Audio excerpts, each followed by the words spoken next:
You may have already put hours upon hours into Diablo 3.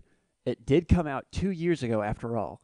This, on the other hand, is Diablo 3 Ultimate Evil Edition for the consoles. Can a game traditionally designed for PC hold its own on the consoles? With a name like Ultimate Evil Edition, it's got to be good, right? Well, let's find out. So drop your mouse and keyboard and grab a controller because we're going to take a look at this new Diablo 3 for the console. With a game like Diablo, there's a very unique camera. And because the camera is so far away, the devs are able to get away with some lower resolution on the character models. Because really, it would be hard to tell the difference if the models were extremely high resolution. The character modeling, for the most part, served its purpose. There was enough resolution to tell what the characters look like, and the same goes for the enemies. And we really enjoyed the unique design of the enemies and the variations between them. One moment you're fighting flesh-eating zombies, and the next, strange, flying, bat, worm-looking things. So while the character modeling looked good from afar, up close you quickly noticed the low resolution. Sure, for the most part you're not going to get a close-up view on your character, except when you're in your inventory. You can see that a turntable type view shows up on the upper left side. This way you can get a nice look of your character and their shiny armor, or in this case, the awkward lack of armor. It would have been nice to see the character model swapped out for a high-resolution counterpart when you're in this inventory view, because now you can easily see the low resolution on the characters. When it came to the level design, it was hard to feel very connected to your mission and what was happening around you. While the actual design of the levels was well done, and the levels for the most part didn't feel like a linear path, the missions themselves didn't have much reason behind them. You quickly ask yourself, wait a minute, why am I fighting all these zombies, and where am I trying to get to? And what is the end goal I'm trying to reach?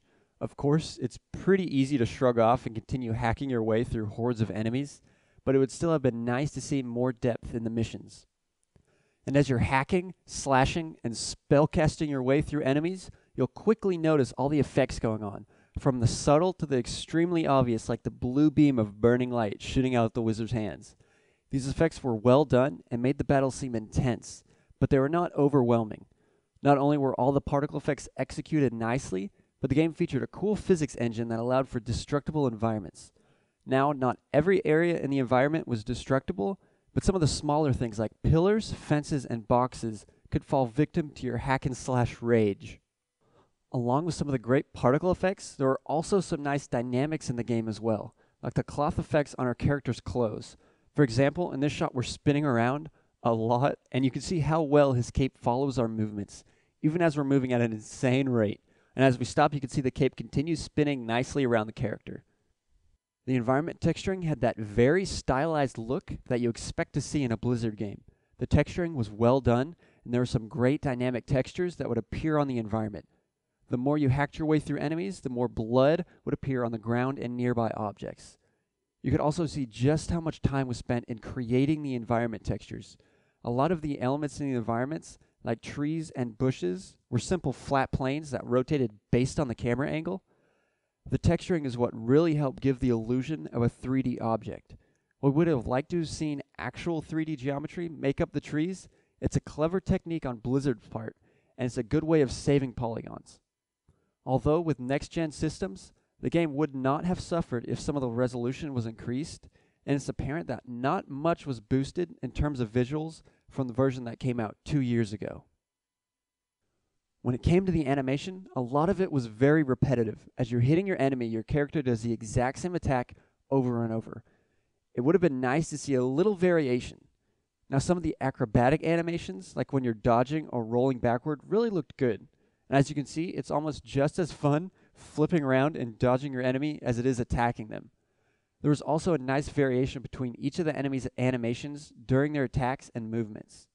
Although, in some of the cutscenes, there just wasn't a whole lot of emotion going on in the characters. For instance, in this scene, one of the bosses arrives, and he doesn't seem too happy to see us. The skeleton king?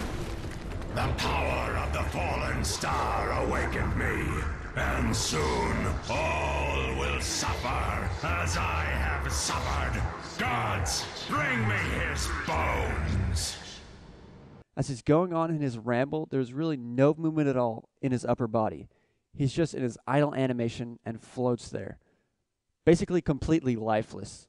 Watching him float there without any emotion it doesn't really make him seem all that menacing. While Diablo 3 Ultimate Evil Edition is not a huge leap in terms of graphics, for the most part it plays well on the console, and it's just a fun game to play, especially with a group of friends. If you enjoy this type of genre, this is one you'll definitely want to check out.